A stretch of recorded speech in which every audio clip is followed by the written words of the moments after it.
बूढ़े पिताजी की सेवा में ध्यान रखते हो तो समझ लेना तुमने माया को जीत लिया है।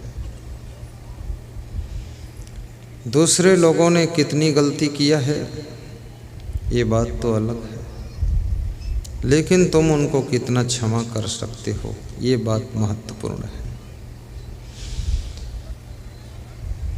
जो लोग अपने घरों में साफ सफाई रखते हैं, कपड़े साफ पहनते हैं, तो समझ लेना वो माया की नींद से जाग चुके हैं।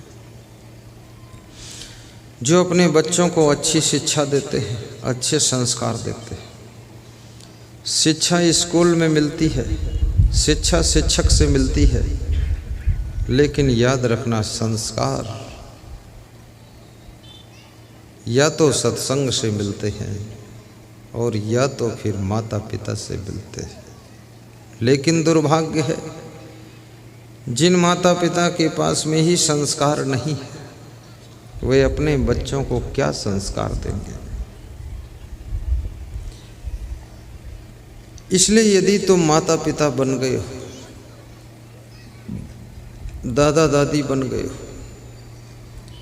सत्संग में आइए और बैठिए और सत्संग में संस्कार प्राप्त करिए। संस्कार केवल बचपन में नहीं मिलते हैं, संस्कार जवानी में भी मिलते हैं, संस्कार बुढ़ापे में भी मिलते हैं। जब तक जिंदगी है संस्कार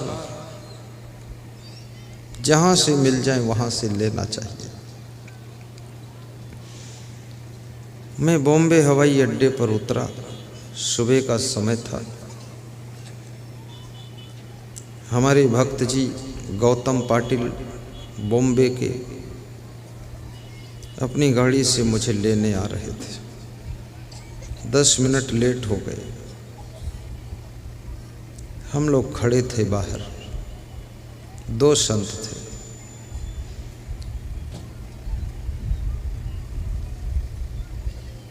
तो वहाँ पर हवाई अड्डों पर एक ठेलिया जैसी रहती है, छोटी सी गाड़ी जिसको हाथ से ढकेला जाता है। एक महिला उस गाड़ी को ढकेलती हुई आती है और उसको लेने के लिए कार आती है। उस कार की कीमत 1.5 करोड़ से कम नहीं थी। वो महिला है और उसकी बेटी साथ में है। उस कार से ड्राइवर उतरता है, उनका थैला उठाकर कार में रख लेता है और वो महिला उस ठेलिया को, उस छोटी सी गाड़ी को ढकेल कर एक किनारे दीवार के पास खड़ी कर देती है। मेरे साथ में एक संत था, वो देखता है, मेरे से कहता, गुरुदेव कितनी समझदारी है। 1.5 करोड़ की कार में जाने वाली महिला, ड्राइवर जिसका थैला उठा कर ले गया है इस ट्रॉली से, और वो महिला इस ट्रॉली को ढकेल कर एक किनारे दीवार के पास खड़ी कर रही है। तो मैंने उससे कहा, तूने क्या सीखा? बोले, मैं भी अब ढकेल के किनारे ही खड़ा करूँगा, बीच में नहीं डालूँगा। साधारण से साधारण आदमी कार्य कर रहा है, उसके कार्य को देख करके भी तुमको संस्कार मिलते हैं। और याद रखना, अगर कोई गलत कर रहा है तो गलत संस्कार भी आपका मन कैच करता है। इसलिए कबीर साहब ने मना किया है कि गलत लोगों की संगत मत करो। संगत से सुख उपजे, कुसंगत से दुख होए। कहें कबीर तह जाइए जहाँ अपनी संगत हो। बड़ी मजे की बात है, संगत से सुख उपजे। फूल के संग में बैठ जाओ, तुम फूल के पास में बैठ जाओ, गुलाब के फूलों में बैठ जाओ, ना चाहते हुए भी खुशबू मिलती है, सुंदरता मिलती है। लेकिन तुम जहाँ लेटरिन पड़ी हो, लेटरिन का गटर हो, शौचालय का, वहाँ बैठ जाओ, ना चाहते ही बदबू मिलती है। तुम वही हो, खाली जगह बदल गई। फूलों के बीच में बैठते हो, बिना प्रयास के खुशबू मिलती है, सौंदर्य मिलता है, मन प्रसन्न होता है।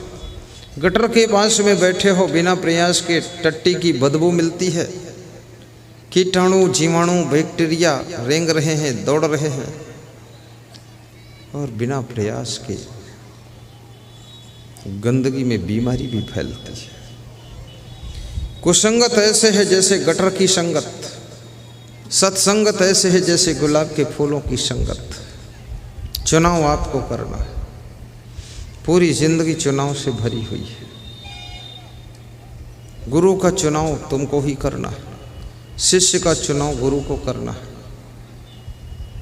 गाड़ी का चुनाव, चूड़ी का चुनाव, घड़ी का चुनाव, घर का चुनाव, जमीन का चुनाव, विधायक सांसद जिला परिषद का चुनाव, मुखिया का चुनाव, चेयरमैन का चुनाव, सरपंच का चुनाव, पति का चुनाव, पत्नी का चुनाव, संत का चुनाव।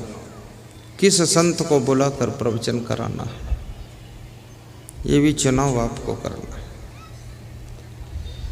और सारी जिंदगी चुनावों से भरी हुई है, कदम कदम पर चुनाव का ही खेल है। चुनाव करने में चूक गए तो याद रखना, जिंदगी भर दुख उठाना पड़ता है, धक्का खाना पड़ता है। मार्केट में जाते हो तुम, सामान का चुनाव करते हो, कौन सामान खरीदना है कौन नहीं खरीदना, और कभी कभी तुम चूक जाते हो, फालतू सामान खरीद कर ले आते हो। घर की जगह भी फंस जाती, पैसा भी फंस जाता और सामान काम नहीं आता। आपकी जिंदगी में चुनाव ठीक होना चाहिए।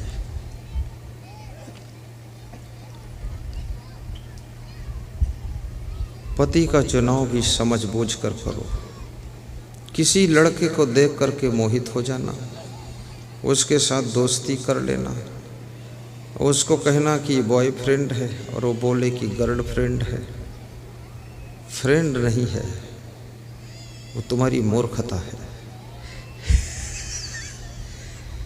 किसी लड़की को बॉय से मित्रता करना ही नहीं चाहिए, और किसी लड़के को लड़की से मित्रता नहीं करना चाहिए, क्योंकि लड़के और लड़की में बहुत अट्रैक्शन होता है। ये मित्रता भी करेंगे तो भी इनका आखिरी में मन वासना में ही गिर जाएगा, माया में फंस जाएगा। इसलिए लड़की लड़की सखी सहेली बने वहाँ तक तो ठीक है, लड़के लड़के मित्र बने वहाँ तक तो ठीक है। और यदि साधु बनना है तो साधु बन जाओ, नहीं साधु बनना है, और साधु बनने का अर्थ इतना ही है, ज़्यादा अर्थ नहीं है कि संसार की विषय भोग न करना, लंगोटी का पक्का होना, हनुमान जी बन जाना, ब्रह्मचारी बन जाना। अब दुनिया वालों जैसे देखना भी नहीं है, दुनिया वालों जैसी बातों को नहीं सुनना है, दुनिया वालों जैसे सोना भी नहीं है, दुनिया वालों जैसा खाना पीना भी नहीं है, और दुनिया वालों जैसे कपड़े भी नहीं पहनना है, और दुनिया वालों जैसी जिंदगी जीना ही नहीं है। इसका नाम सन्यास होता है, और जिसने सन्यास ले लिया उसकी जिंदगी के दुख द्वंद्व का नाश हो जाता है। पर यदि सन्यास नहीं ले सकते हो तो समय पर गृहस्थाश्रम प्रारंभ करिए। 26 साल की उम्र, 28 साल की उम्र, 30 साल की उम्र में विवाह करने की उम्र नहीं, उम्र निकल गई आपकी। 16 साल की लड़की हो, 18 साल का लड़का हो, एंगेजमेंट कर दीजिए। एंगेजमेंट समझते हो, सगाई कर दीजिए, और 1-2 साल के बाद विवाह कर दिया।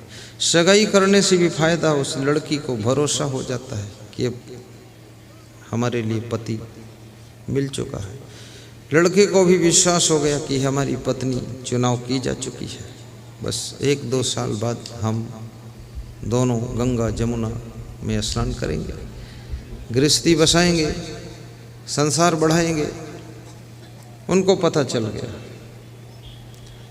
लेकिन जिनकी 26-26 साल उम्र हो गई, कैसे मन को रोकेंगे? रोज सत्संग भी नहीं मिल रहा। 30-30 साल उम्र हो गई, कैसे इस चंचल मन को रोकेंगे? कैसे इन तूफानी इंद्रियों को बस में करेंगे। रही पढ़ने की बात, पढ़ाई आपकी हो सकती है। पढ़ने के नाम पर तो मैं अब भी पढ़ता हूँ, इतनी उम्र हो गई पढ़ाई चालू है मेरी। रोज मैं उपनिषद पढ़ता हूँ, वेद पढ़ता हूँ, शास्त्र पढ़ता हूँ, बीजक पढ़ता हूँ, कबीर के दोहे पढ़ता हूँ, पढ़ता ही रहता हूँ, पढ़ता भी हूँ, पढ़ाता भी हूँ। लेकिन मैं किसी ऐसे राइटर की पुस्तक नहीं पढ़ता हूँ जिसमें दम ना हो। अगर 100 राइटर की पुस्तक मेरे पास आती है तो 99 की कैंसिल करता हूँ, एक की सिलेक्ट होती है। क्योंकि हमसे आगे जिसका माइंड हो उसी को पढ़ना है, और हमसे भी ज़्यादा बुद्धू है तो फालतू क्यों टाइम बर्बाद करें। राजस्थान का एक व्यक्ति कह रहा था, लालचंद नाम है, कह रहा था आपके सत्संग में हम सब भाग कर इसलिए आते हैं कुछ मिलता है सत्संग में, अगर कुछ मिलता ना होता तो हम आते नहीं। आपका हर सेंटेंस बहुत अच्छा रहता है। वास्तव में जिसके सत्संग में कुछ मिलता है वहीं बैठने से सुनने से फायदा होता है, जहाँ कुछ मिलता ही नहीं है टाइम पास करने से भी क्या फायदा। पर यह भी याद रखना, संत दी टूटी फूटी वाणी कोई बोलता है, टूटी फूटी मतलब बहुत उसकी भाषा ठीक नहीं है, बेचारा पढ़ा लिखा नहीं। लेकिन फिर भी ये ध्यान रखना, गन्ना टेढ़ा हो सकता है पर उस टेढ़े गन्ने से भी शक्कर जो बनती है वो मीठी ही होती है और नमकीन नहीं होती है। और बांस बहुत सीधा होता है पर उसके रस से कभी शक्कर नहीं बनती है। इसलिए साधु साधारण हो फिर भी उसकी वाणी शक्कर जैसी मीठी है, उसको सुनना चाहिए। आज अगर मैं आपको मिला हूँ तो ये सब संतों की देन है। ये पहले मिल चुके हैं आपको और इनके ही आशीर्वाद से हम मिले। ये तुम्हारी भूमिका, तुम्हारा प्लेटफॉर्म सब इन्होंने तैयार किया है। गांव गांव में जा जा करके सत्संग सुनाया है, अपनी भाषा में समझाया है। इसलिए इन साधु संतों का भी ख्याल रखना। मैं तो आपका मेहमान हूँ, साल में एक बार आता हूँ मार्च में, और फिर लौट जाता हूँ तो 11 महीने आता ही नहीं। इस बार पहली बार मैंने 2 महीने का टाइम बिहार झारखंड के लिए दिया है, मार्च अप्रैल। तो कोरोना ने कहा कि तुम 2 महीने क्यों दे रहे हो, बंद करो। मैं आ रहा हूँ, तुम्हारा प्रवचन होने नहीं दूंगा। मैंने कहा तू मत आ, मैं बंद कर दूंगा, लेकिन तू बिहार में मत आ, तू उधर ही रह, बड़े बड़े नेताओं का स्वागत कर, इधर मत आ। हम सब गरीब लोग तेरी चपेट कहाँ रोक पाएंगे। वीआईपी है तो वीआईपी लोगों के पास जा। पर मैं तो शुभकामना करूंगा कि हमारे देश के किसी नेता, मंत्री, minister, doctor, engineer, SP, collector आदि अधिकारी, कर्मचारी, पुलिस अफसर और सामान्य जनता के लोग, उद्योगपति, बिजनेसमैन, व्यापारी, कर्मचारी और हमारे किसान और मजदूर लोग, किसी को बीमारी ना आने पाए। और सभी लोग काली मिर्च एक सुबह और शाम खा लेना, एक लौंग सुबह शाम खा लेना, एक लहसुन की कली सुबह शाम खा लेना, आधा चम्मच हल्दी और सुबह शाम काढ़ा बनाकर पी लेना, पानी में डालकर खौला करके, और उसी में गिलोय डालकर खौला कर पी लेना, उसी में सौंठ, उसी में अदरक, उसी में सब काली मिर्च सब डाल दो और उसी में थोड़ा सा गुड़ और पी लो। कोरोना आएगा नहीं, कोरोना भी तुम्हारा काढ़ा पीकर खुश होकर चला जाएगा कि अच्छा पिलाया आपने।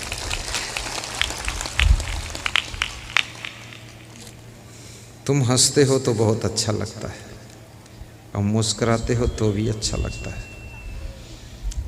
और जब तुम सीरियस बैठते हो तो ऐसा लगता है कोई भूत प्रेत चुड़ैल बैठे।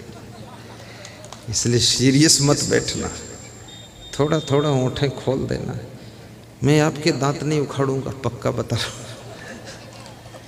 थोड़ा थोड़ा हंसते रहना। हंसना कृष्ण का स्वभाव है, मुस्कुराना राम का स्वभाव है। प्रसन्न रहना कबीर का स्वभाव है, शांत रहना बुद्ध का स्वभाव है, ध्यान में रहना स्वामी महावीर भगवान का स्वभाव है, जोश खरोश में रहना लक्ष्मण का स्वभाव है, प्रेम से भरे रहना भरत का स्वभाव है, मौन रहना शत्रुघ्न का स्वभाव है, दुख सुख में भी भक्ति करना विभीषण मीराबाई सेवरी ध्रुव प्रहलाद का स्वभाव है, और हंस हंस कर प्रवचन सुनाना ये असंग नाम के संत का स्वभाव है।